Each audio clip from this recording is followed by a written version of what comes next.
আজিৰ অসমৰ ৰাজনৈতিক প্ৰেক্ষাপটৰ দিনটো এক কলা ইতিহাস হিচাপে থাকিব। হিমন্ত বিশ্ব শৰ্মা ডাঙৰীয়া, আপোনাক কৈছো যে আপোনাৰ নেতৃত্বাধীন আপুনি এজন অসমৰ গৃহ বিভাগৰ মন্ত্ৰী, লগতে অসমৰ মুখ্যমন্ত্ৰী। আপোনাৰ দিনত অসমত এতিয়া জংগল ৰাজ চলিছে, মাফিয়া ৰাজ চলিছে আৰু গুণ্ডা ৰাজ চলিছে। অসমৰ কোনো নাগৰিক আজিৰ দিনত যে আপুনি সুৰক্ষা দিব পৰা নাই। আজি নাগৰিকৰ কথা কি ক'ম? এজন সাংসদৰ য'ত অসমত কোনো ধৰণৰ জীৱনৰ নিৰাপত্তা নাই। এজন আমাৰ সাংসদ ধুবুৰী লোকসভাৰ সন্মানীয় ৰকিবুল হুছেইন ছাৰ ডাঙৰীয়াৰ যি বৰ্বৰ আক্ৰমণ আজি গুণ্ডা বাহিনীৰ জৰিয়তে আপুনি কৰোৱালে, তেখেতক হত্যা কৰিব খুজিছিলে। এই হত্যা কৰিব খোজা ব্যক্তিকেইজনক ইতিমধ্যে অসমৰ মানুহে চিনাক্তকৰণ কৰিছে, কিন্তু আপোনাৰ অসমৰ গৃহ বিভাগে এতিয়ালৈকে কিন্তু চিনাক্তকৰণ কৰিব পৰা নাই। তাৰ কাৰণে আমি অসম চৰকাৰক ধিক্কাৰ জনাইছো। আপোনাৰ এই গৃহ বিভাগ সম্পূৰ্ণৰূপে ব্যৰ্থ হৈছে আৰু আপোনাক সকীয়াই দিছো অসমৰ জনসাধাৰণৰ হৈ। আমি সকীয়াই দিছো যে আপুনি অহা দিনত গণতান্ত্ৰিক প্ৰক্ৰিয়াৰে অসমখন চলিব দিয়ক। অসম জংগল ৰাজ, মাফিয়া ৰাজ আৰু ইউপি বিহাৰৰ ষ্টাইলত অসম আপুনি নচলাব। আজি যেনেকুৱা ধৰণৰ বৰ্বৰ কাণ্ড হৈছে, এই কাণ্ড আমি আগতে দেখিছিলো। আগতে আমি হিন্দী চিনেমাৰ নায়কবোৰে এনেকুৱা কাণ্ড কৰা আমি দেখিবলৈ পাইছিলো। সাউথ ইণ্ডিয়া চিনেমাবোৰত আমি এনেকুৱা কাণ্ড কৰা দেখিবলৈ পাইছিলো। কিন্তু অসমৰ সাহিত্য, সভ্যতাৰ, সংস্কৃতিক আপুনি আজি ধোঁৱা চাঙত উঠাই অসমীয়া মানুহক আপুনি অপমান কৰিছে। এজন নিৰ্বাচিত সাংসদক আপোনাৰ ভেৰনীয়া গুণ্ডাসকলে যি অপমান কৰিলে, এই গুণ্ডাসকলক অসমৰ ৰাইজে চিনাক্তকৰণ কৰিছে। অসমত চিচি ফুটেজ অসমৰ প্ৰত্যেকটো চেনেলত দেখাই দিয়াৰ পিছতো অসম আৰক্ষী এতিয়ালৈকে তেখেতক কৰায়ত্ব কৰিব পৰা নাই, দৃষ্টান্তমূলক শাস্তি দিব পৰা নাই। আপোনালোকে কৰায়ত্ব কৰিলেই নহব।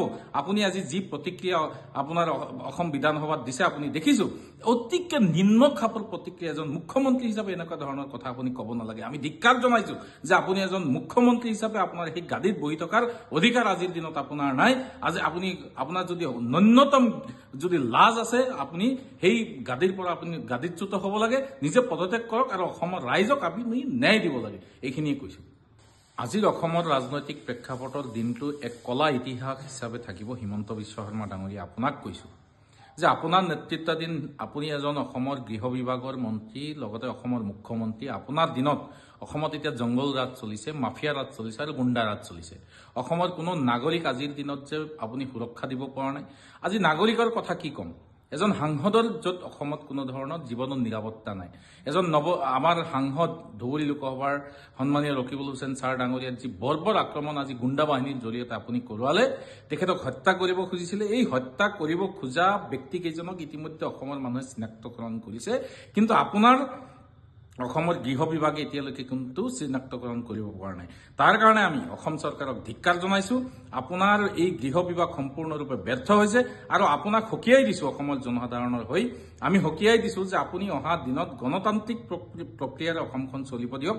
অসম জংগল ৰাজ, মাফিয়া ৰাজ আৰু ইউপি বিহাৰৰ ষ্টাইলত অসম আপুনি নচলাব। আজি যেনেকুৱা ধৰণৰ বৰ্বৰ কাণ্ড হৈছে, এই কাণ্ড আমি আগতে দেখিছিলো। আগতে আমি হিন্দী চিনেমাৰ নায়কবোৰে এনেকুৱা কাণ্ড কৰা আমি দেখিবলৈ পাইছিলো। সাউথ ইণ্ডিয়া চিনেমাবোৰত আমি এনেকুৱা কাণ্ড কৰা দেখিবলৈ পাইছিলো। কিন্তু অসমৰ সাহিত্য, সভ্যতাৰ, সংস্কৃতিক আপুনি আজি ধোঁৱা চাঙত উঠাই অসমীয়া মানুহক আপুনি অপমান কৰিছে। এজন নিৰ্বাচিত সাংসদক আপোনাৰ ভেৰনীয়া গুণ্ডাসকলে যি অপমান কৰিলে, এই গুণ্ডাসকলক অসমৰ ৰাইজে চিনাক্তকৰণ কৰিছে। অসমত চিচি ফুটেজ অসমৰ প্ৰত্যেকটো চেনেলত দেখাই দিয়াৰ পিছতো অসম আৰক্ষী এতিয়ালৈকে তেখেতক কৰায়ত্ব কৰিব পৰা নাই, দৃষ্টান্তমূলক শাস্তি দিব পৰা নাই। আপোনালোকে কৰায়ত্ব কৰিলেই নহব। আপুনি আজি যি প্ৰতিক্ৰিয়া আপোনাৰ অসম বিধানসভাত দিছে আপুনি দেখিছো, অতিকে নিম্ন খাপৰ প্ৰতিক্ৰিয়া। এজন মুখ্যমন্ত্ৰী হিচাপে এনেকুৱা ধৰণৰ কথা আপুনি ক'ব নালাগে। আমি ধিক্কাৰ জনাইছো যে আপুনি এজন মুখ্যমন্ত্ৰী হিচাপে আপোনাৰ সেই গাদীত বহি থকাৰ অধিকাৰ আজিৰ দিনত আপোনাৰ নাই। আজি আপোনাৰ যদি ন্যূনতম যদি লাজ আছে, আপুনি সেই গাদীৰ পৰা আপুনি গাদীচ্যুত হ'ব লাগে, নিজে পদত্যাগ কৰক আৰু অসমৰ ৰাইজক আপুনি ন্যায় দিব লাগে। এইখিনিয়ে কৈছো।